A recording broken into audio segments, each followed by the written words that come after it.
Bicho Amaral, vamos con este informe que involucra a tantos uruguayos, ¿no? Y a 1 millón de uruguayos por lo menos que están en el clearing. 1 millón de Por uruguayos lo están en el menos clearing. casi 1 millón de uruguayos ¿Alguno de están. acá está en el clearing? Digan la verdad, levante la mano. Sí, Por un vos tema estás. estadístico. No se anima. Ahora, no es pecado estar en el No es clearing. pecado. Vos sabés que lo de estar en el clearing, me enteraba que es todo muy relativo, ¿no? Porque vos podés deber capaz que y atrasarte unos días y esa empresa te manda al clearing, o podés atrasarte meses o años y no te mandan. O sea, depende cada uno según su criterio. De la ¿no? voluntad de la empresa. Sí. Y no solo, bueno, hay 1 millón de personas en el clearing, sino que además hay proyectos de ley, hay legisladores de distintos sectores, de distintos partidos que están intentando con nuevas iniciativas, primero para topar un poco las tasas de interés y segundo, para regular un poco la forma en que te llaman para cobrarte y toda esa situación que es bastante complicada. De eso vamos a hablar en el informe con testimonios de especialistas, pero también con deudores, gente de carne y hueso como ustedes. Y tratar de entender, por eso decíamos entre lo legal y lo abusivo. Porque hay una ley que marca la usura, por encima de tanto no te pueden cobrar interés. Lo que pasa es que ese tanto es mucho. Exacto. Y algunos quieren bajarlo. Y sobre todo lo abusivo de algunos estudios de abogados que te llaman, te amenazan y te acosan con tal de sacarte algún peso. Lo vemos a continuación porque todo se sabe.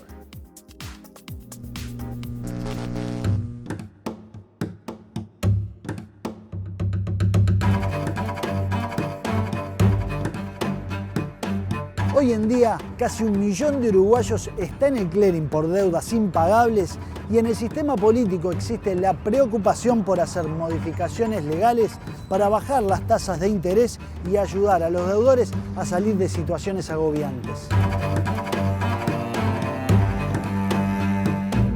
El negocio financiero en Uruguay ha sido totalmente gigantesco y desproporcionado, porque el único o de los pocos países en América Latina que tiene grado inversor, que ha tenido una tasa de inflación muy baja, no podés decir que no es usura cuando le cobras 200% de interés en pesos a una persona. 200% de interés en pesos a una persona. La deuda, al fin y al cabo, de 33.000 pesos que yo quedé debiendo, se fue a 189.000 pesos. Al punto de ponerme a llorar por una angustia horrible, porque claramente yo sé que esa deuda me iba a sumar cada vez más. Según registros, hay más de 2 millones de uruguayos con algún tipo de deuda y prácticamente 1 millón de uruguayos tuvo algún tipo de atraso en los últimos 10 años, sea porque se olvidó de pagar una cuenta o porque realmente no puede hacer frente a esto. En el año 2007 se estableció por ley que las instituciones financieras en algunas franjas de préstamos al consumo podían cobrar intereses hasta un 55% por encima de la tasa media del sistema bancario. Pero con el correr de los años, aún dentro de ese tope legal, las tasas llegaron a niveles muy altos y el diputado del Partido de la Gente, Daniel Peña, autor de un proyecto para limitar las tasas de interés, explica cómo se llegó a esos niveles. ¿Qué fue lo que cambió a partir del 2012? Es que los bancos en el Uruguay, después de la ley de bancarización obligatoria, pasaron a comprar prácticamente el 95% de las financieras del país. Y a su vez el Banco Central permitió utilizar a las financieras y a las tarjetas de crédito de su propiedad como unidad de negocios a la hora de informar la tasa media bancaria. O sea, actualmente, para dejarlo claro, la tasa media que informan es la bancaria más la de la financiera más la de las tarjetas de crédito. Exacto, para que la gente entienda en números, la tasa media bancaria en toda América Latina está en el entorno entre el 23 y el 31-32%. En el Uruguay hasta hace unos meses atrás estaba en el entorno del 120-130%, hoy está en el entorno del 80 y pico al 96% para los casos de familia que no tengan salario tomado, digamos, ¿no? Por lo tanto, el nuevo cálculo de la tasa media bancaria llevó a que sea legal cobrar intereses mucho más altos. Pasar de una tasa media del 30 a una tasa media del 140 y llegamos a lugares en donde el año pasado teníamos tasas de 240%, aceptadas por la ley y por eso nosotros estamos intentando modificar la ley. La idea del proyecto del líder del Partido de la Gente es que la tasa media bancaria que se tome como referencia no incluya a las financieras ni a las tarjetas de crédito, una iniciativa que recoge el apoyo de Cabildo Abierto. Lo que nosotros estamos pidiendo es que la información que pase en los bancos solo sea de la actividad bancaria y no de las casas de crédito, porque ahí los intereses son menos en la actividad bancaria que en las casas de crédito. Pero desde el oficialismo, el diputado nacionalista Juan Martín Rodríguez lanza una advertencia. Si eventualmente desde el Estado se toman decisiones que topean de forma como al barrer, es decir, para todos igual las tasas, el efecto es que aquellos que prestan a sectores de cobro más riesgoso van a tener que empezar a pedir mayores garantías. Producto de esas circunstancias, van a haber muchos ciudadanos, un sector importante de la población, que al no tener esas garantías suficientes va a terminar cayendo en un mercado no regulado, lo que se conoce como el mercado negro. Acá la realidad es que hoy lo que cobraban los prestamistas lo está cobrando el banco.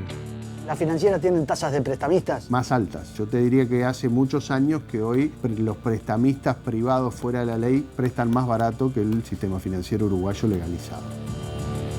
Pero ¿cómo es que se llega a tan altas tasas de interés y por qué Peña sostiene que hay un oligopolio en el sistema financiero? Una cadena, ¿no? Tenés el banco A, que compró la financiera B, la financiera C, la financiera D. Tiene varias financieras que prestan a distintos intereses. Por lo cual, primero te doy un préstamo barato, sabiendo que tu capacidad de pago es limitada y que te voy a dar un préstamo que seguramente en unos meses no me vas a poder pagar. El banco no te da más préstamo porque vos no le podés pagar, pero sí te abre la puerta de la financiera de su propiedad que sí te presta. Obviamente un 20, un 30%. Está para pagarle al banco mío. ¿Y qué haces vos con ese dinero? Vas y le pagás al banco. Sí. Por lo cual la que te presta ya la devolviste inmediatamente y empezaron a refinanciar los intereses, pero el banco ya recuperó esa plata. Sí.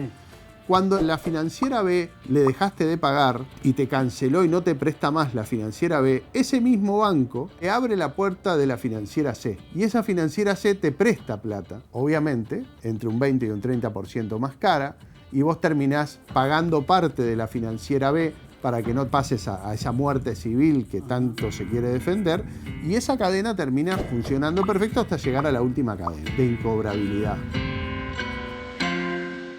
Y hablando de préstamos incobrables, otra preocupación es que esas carteras de morosos son vendidas a estudios jurídicos que someten a los deudores a un fuerte acoso.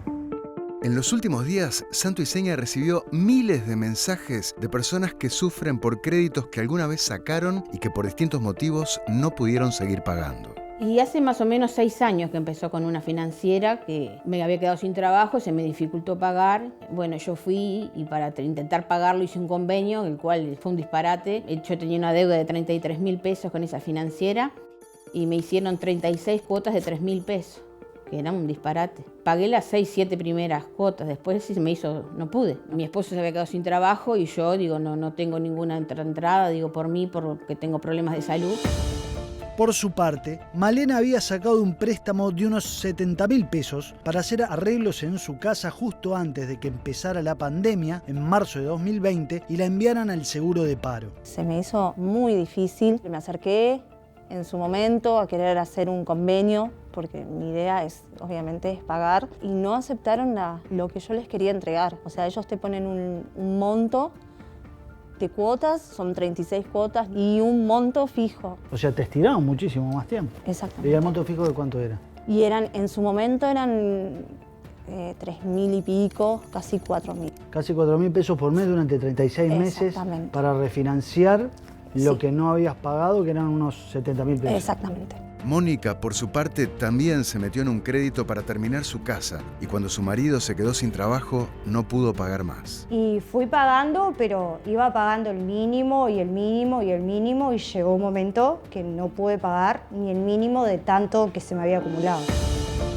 Y todas, durante mucho tiempo, han recibido llamadas constantes de estudios de abogados con duras amenazas.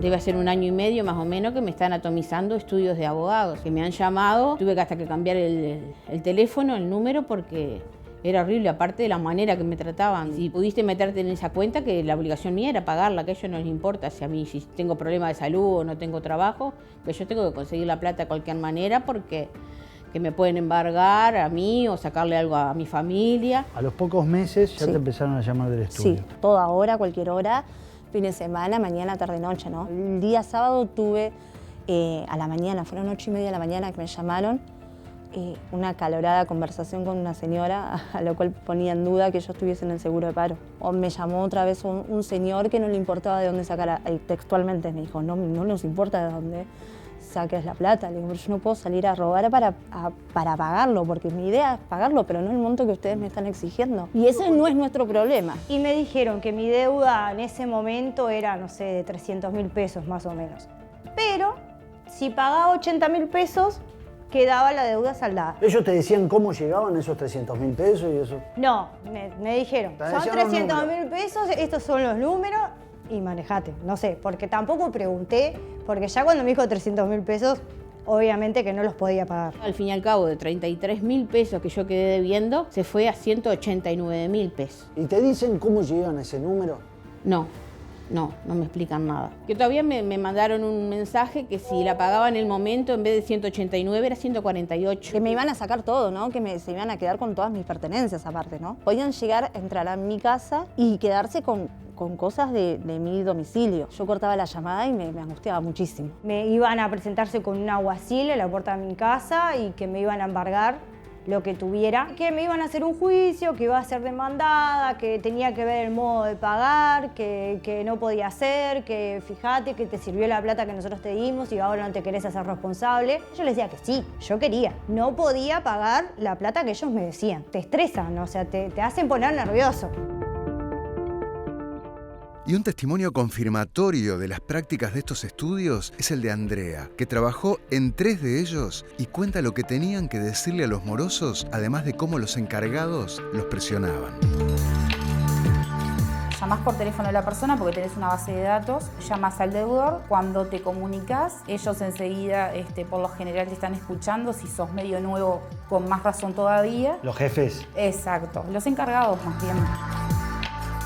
Ahí se te paran tipo atrás o se te meten en la conversación y te dicen lo que le tenés que decir, ¿verdad?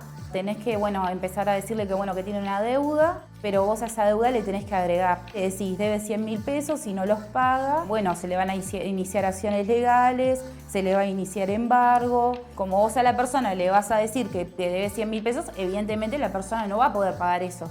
Entonces lo que vos haces es ir bajando hasta llegar a la deuda de 50.000 pesos.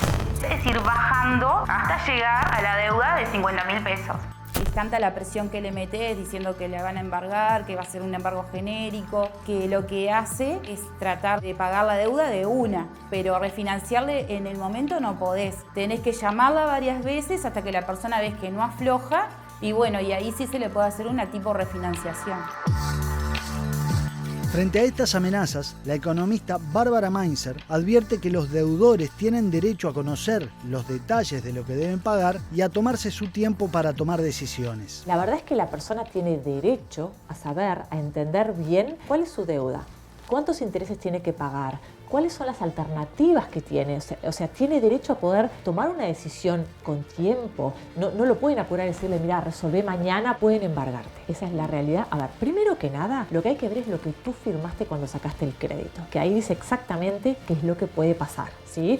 Entonces, primero hay que mirar la letra chica y la persona tiene derecho a ir a la institución que le prestó el dinero y decirle, mostrame lo que firmé, dónde está mi crédito, a dónde se envió. Lo que hacíamos era cuando la persona no quería pagar, se la intimaba con el tema de que se tenía que presentar al juzgado. Vos te fijabas, por ejemplo, si la persona vivía, no sé, en el barrio Paso de la Arena, te fijabas un juzgado que quedara cerca de Paso de la Arena y le pasabas la dirección, la hora que se lo iba a citar y eso era toda una mentira. A veces cuando la persona se ponía intensa, que no quería pagar, lo que hacían era tipo, decías, aguárdeme un segundo por favor, agarrabas, le hablabas a un compañero que tenías al lado y se te hacía pasar por un abogado. Y en realidad mi compañero no era abogado. Se le ha dicho a una persona mayor que se le iba a embargar el perro. Cuando, no tenés el número de la persona y no te aparece en la base de datos, hay estudios jurídicos, no sé ahora, pero en el tiempo que yo estaba se buscaba por guía. Y si no encontrás al titular, llamás a algún algún vecino o alguna persona cercana de la casa del titular de la deuda. Y bueno, y ahí empezó la persecución de que me llamaban a mí, llamaban a mis vecinos, hasta el esposo de una compañera, preguntando por mí, a ver si podía pagar, si no podía pagar. Un día la vecina me dijo, basta. Y yo le dije, pero te juro, le digo que yo jamás, porque jamás les di el número de teléfono a mi vecina. También lo que hacen es mandar mensajes de texto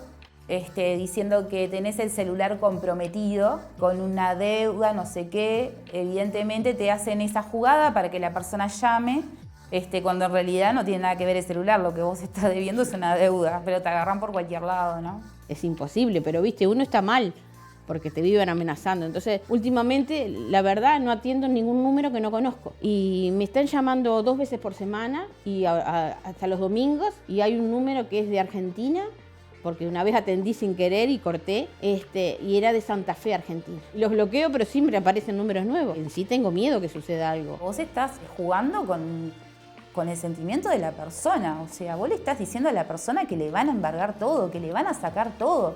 Y que si no le sacan a ella, le van a sacar a un familiar. Se le dice que le pida a un familiar plata prestada para pagarla, que si puede sacar un préstamo para pagar la deuda. Vos tenés la cartera de clientes y lo estás llamando un mes de corrido, insistiéndole que pague. Un domingo a las 10 de la noche. ¿Vos qué vas a imaginar que una financiera o un estudio de abogado te va a llamar a las 10 de la noche? Que fue la vez que atendí, que era de Argentina, Santa Fe. Esa noche no podía ni dormir. Qué castigo eso que te estén persiguiendo de esa manera. Yo no tengo lujo. Vivo en un barrio pobre, en una casa normal, de gente medianamente pobre o económicamente media, ¿no? Yo hablé con una abogada conocida mía, me dijo que no me hiciera problemas porque no me iba a pasar nada, porque la casa no me la van a sacar, pero es un momento feo, pasa que te estén llamando a cada rato, a cualquier hora, digo.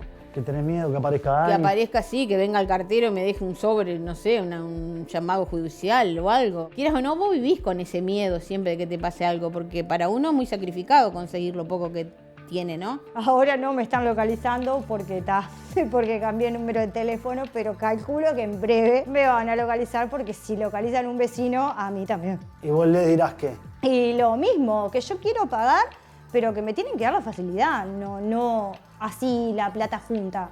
Porque si no se las pagué en ese momento, que no podía, ahora menos, porque cada vez más grande la cifra. ¿Surten en efecto esas presiones? No. Capaz que te pagan una cuota o dos, pero después dejan de pagar de vuelta la deuda. Son deudas viejas aparte, deudas de años que se van vendiendo de un estudio a otro. Esas deudas, si no las recuperaste las primeras veces, no las recuperás nunca más. Te hacen sentir como, la peor persona porque debes plata. Cuando te dicen te vamos a embargar, vos te pensás que vienen y te embargan. Después, cuando entras a averiguar, de repente sabés que no te van a embargar. Pero la palabra embargo asusta. La última vez, cuando fue los 500.000 pesos, te juro que me senté en la cama y me puse a llorar. Porque digo, no puede ser. Y todavía estaba pensando de que me van a embargar. Porque por más que me dijeran de que no, vos quedás con esa duda de que no sabés si sí o si no. Y eso es horrible. Para corregir el accionar de esos estudios jurídicos, Cabildo Abierto promoverá en el Parlamento una norma que establezca cómo pueden actuar.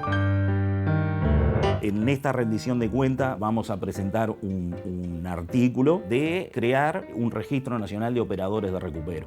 O sea, los estudios de abogados, los call centers o quienes vayan a realizar este tipo de trabajo tengan una certificación que se la podría dar Defensa al Consumidor para hacer un protocolo del recupero. Marcar cantidad de llamadas al mes, marcar cuál es la información que hay que darle, marcar días y horarios porque llaman a cualquier hora, sábado, domingo, a cualquier hora de la noche. Aunque frente a esto, el diputado nacionalista Juan Martín Rodríguez también tiene sus reparos. Hay ejemplos también en el mundo donde se le limita la posibilidad a los acreedores que puedan hacerse del cobro. La consecuencia también ha sido negativa, porque los bancos, o mejor dicho, las instituciones de intermediación financiera y los bancos también, lo que dicen, bueno, tengo mayores riesgos incluso cuando no me cumplen. Yo en algún momento yo lo tengo que traducir. Lo que termina haciendo la institución es lo licúa en todo. Entonces, ¿qué termina pasando? Los buenos pagadores terminan en parte subsidiando las acciones de los malos pagadores. Por otra parte, para poder ayudar a la gente a salir de deudas impagables, Cabildo Abierto impulsa en el Parlamento un proyecto de reestructuración de deudas de personas físicas. Esto apunta a dar algún tipo de solución a toda esa gente que nosotros decimos que está en la muerte civil.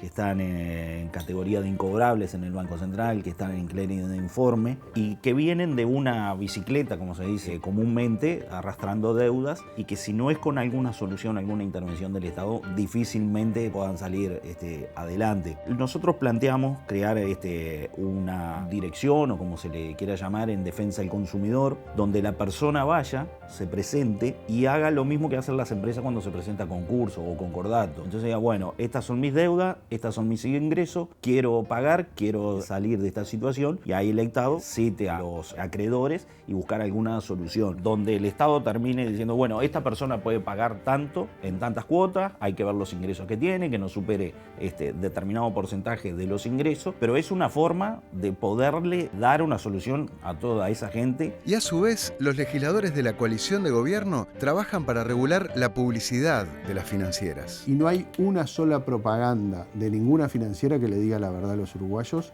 de cuál es la tasa real que van a terminar pagando. O se anuncia la cuota o se anuncia solo una parte de la tasa y no el final de la tasa. La publicidad es uno de los principales puntos que nosotros le estamos reclamando al Banco Central en el proyecto de usura también para que lo regule.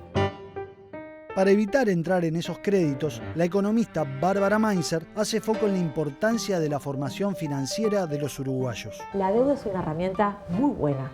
El problema no es la herramienta, sino cómo yo la uso.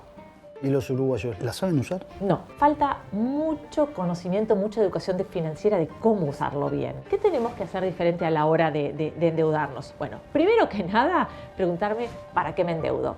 Si yo me voy a endeudar para comprarme mi casa, es una cosa.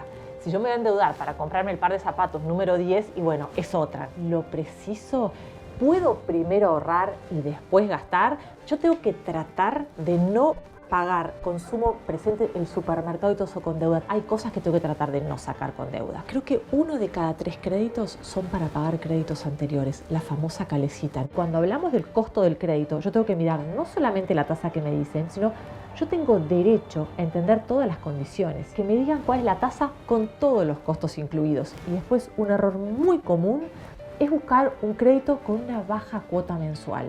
Pero ¿qué pasa cuando pago bajas cuotas? El crédito es larguísimo y termino pagando muchos intereses. Lo importante acá es intentar la menor tasa posible y repagarlo en el menor tiempo posible. Tengo que intentar planificar, organizarme para poder devolverla. ¿Sabéis cuál es la real solución a esto? Que la gente entienda lo que hace y que tome decisiones con información. La solución a esto es eso, educación financiera. ¿Hoy volverías a recurrir a una financiera? ¿Qué harías? No haría nada. Claramente no ahorraría. Ahorraría, juntaría vacaciones, aguinaldo, pero no. Nunca más. Aprendí una lección.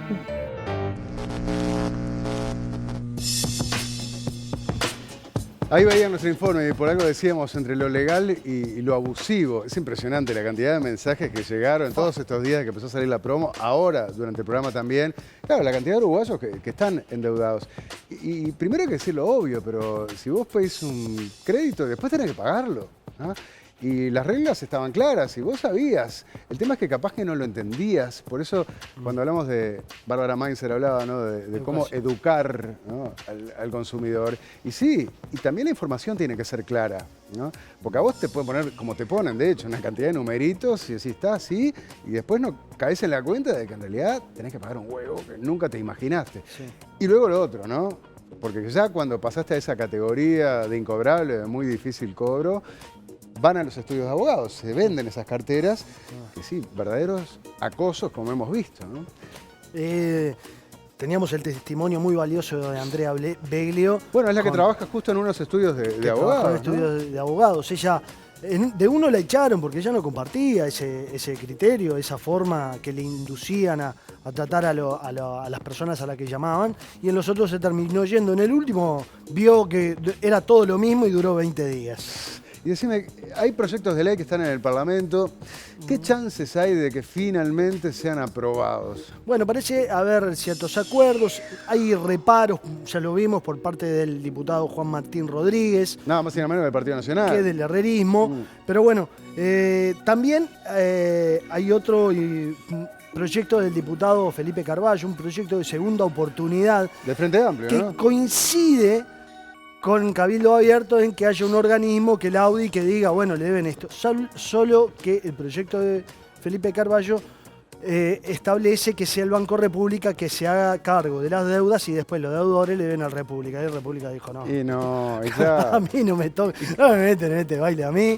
No, difícilmente prospere eso, ¿no? Prospere. Digo, pero es un bueno, hecho capaz no. que él sí Carballo le da apoyo a la iniciativa de Cabildo Abierto de generar ese mecanismo en defensa del consumidor. Como un intento que de conciliación... Para que los uruguayos, las personas físicas, como las empresas, una empresa se funde, va a un concurso de acreedores y le dice, yo tengo tanto para pagar. ¿Bancan? Y puedo pagar en tanto plazo. ¿Bancan? Claro. Sí, bancamos y el juez determina, bueno, esto es lo mismo con personas físicas. Yo tengo esto y puedo pagar esto. Porque además vimos de los testimonios, la mayoría de los problemas pasa por gente que se quedó sin laburo. Sí.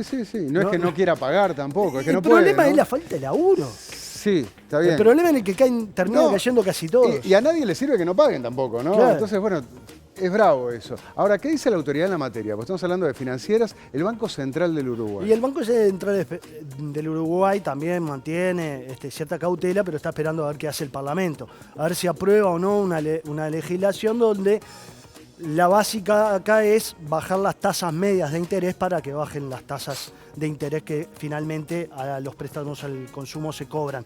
Este esquema Claro. de decir, no incluyan a las financieras y a las tarjetas de crédito para calcular las tasas medias de interés porque se van muy arriba, sino que tomen solo las bancarias, que es lo que establece la ley del año 2007. Claro, por lo tanto, que el tope de usura sea más bajo. Sea más bajo. O sea, que como máximo te puedan cobrar un interés menor. Un interés al que te pueden menor cobrar al hoy. que se está cobrando. Y en los últimos tiempos, de hecho, lo decías en el informe, las tasas de interés han bajado un poco, ¿verdad? Sí, han estado bajando. Yo le preguntaba a Lavalle, presidente del Banco Central, me daba explicaciones que tenía que ver con el mercado, con algunos jugadores de plataformas digitales. Han estado a la baja hoy en la actualidad. La tasa media de interés está en 83%. Eso quiere decir que te pueden cobrar préstamos al consumo de hasta 50.000 pesos, 130% de interés te pueden cobrar. Está. Este es el máximo en la actualidad. Ha llegado a 240%, no hace mucho. Igual veíamos que comparando con otros países tenemos tasas de interés bastante altas, ¿no? Muy altas, Muy de altas. las más altas del mundo es lo que dicen los políticos. Bien, acá lo que vemos entonces es eso, ¿no? Para que se entienda Hoy la bien. tasa media para un préstamo de hasta 10.000 unidades indexadas, que son unos 50.000 pesos, Ajá. está 5, la tasa media de interés es 83,92%, casi 84%, y lo que se puede cobrar como máximo de tasa es 130%, y como mora 151%. Claro, como mora Para es- este tipo de préstamo, ¿no? Como mora quiere decir que si vos no cumpliste, ahí sí, el interés es Sí, mayor, la digamos, ¿no? Veíamos a la economista Bárbara Mainzer y ella, más allá de los consejos que te daba, estuvo haciendo un trabajo, ¿no? Conversando con autoridades, con técnicos Sí. en la materia, sus propios conocimientos. Y creo que es de mucha utilidad para que todos tengan presentes, ¿no? ¿Cuáles los son consejos sus de tips? ella, ¿no? Sí, uno, asegurarse que quien lo llama para cobrar efectivamente sea la institución que le prestó o quien realiza la cobranza. Esto es asegurarse que no sea un fraude, para empezar. No te esté Oh, llamando a sí, alguien que te sí, quiera robar. que te esté verseando. Dos, Sí. hacerse de la documentación, el vale que firmaron, y entender qué les están cobrando, ¿no? O sea, qué deuda que es la que tiene, qué intereses se están cobrando y qué otros costos se incluyen, seguros de vida puede haber, etc. En tercer lugar, tienen derecho a un trato no abusivo, un trato correcto, que no Ahí siempre hace se da. referencia al llamado a cada rato, a un hostigamiento que es permanente, como cuentan los testimonios que hemos recibido, ¿no? Claro. Número 4, solamente pueden llamar a las personas y teléfonos indicados en la documentación que se firmó. Sí. No siempre se cumple eso, ¿no? No, ya vimos, llaman a los vecinos, llaman a los compañeros de trabajo, a los maridos de los compañeros de trabajo. Persecución. El punto número 5, te pueden embargar, es verdad, te pueden embargar. Pero en general esto no se hace, es solo una amenaza para apurarte. Claro, Sí. a vos te asustan, como te decían a vos, me van a amargar, socorro. Está, pero Claro. no te pueden caer a llevarte al perro, a llevarte la aspiradora, porque a muchos los amenazan con que van a la casa y le llevan todo. No, Claro. no puede ser eso. Bueno, el punto número 6, defensa del consumidor puede sancionar a las empresas por prácticas abusivas. O sea, Sí, a estos estudios. Ujú. Lo que pasa es que hay que documentarlo, hay que grabar las llamadas, hay que demostrar en la medida de lo posible, ¿no? tienen derecho a que ni bien comiencen a pagar, se regularice su situación en el clearing de informes o en la central de riesgos en forma inmediata. Sí, salir del clearing, que es lo que uno busca, ¿no? Ni bien comiencen a pagar. Sí. ¿No? Eso es importante. Sí, ¿no? salir del clearing, que es lo único que uno busca, de esa muerte civil. Porque uno estando en el clearing, bueno, no puede acceder a otros créditos, no necesariamente, pero se le traban créditos, si uno se compra algo, de repente un bien, se puede quedar embargado, etcétera.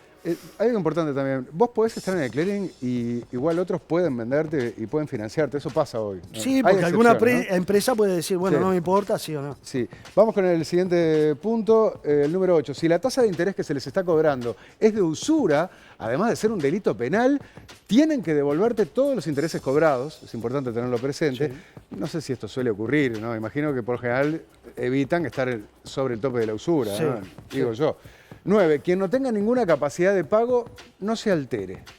Conteste con respeto que están en conocimiento de su deuda y que no pueden pagar, pero que ni bien puedan hacerlo, lo harán. Así, mirá, yo quiero pagar, ahora no puedo.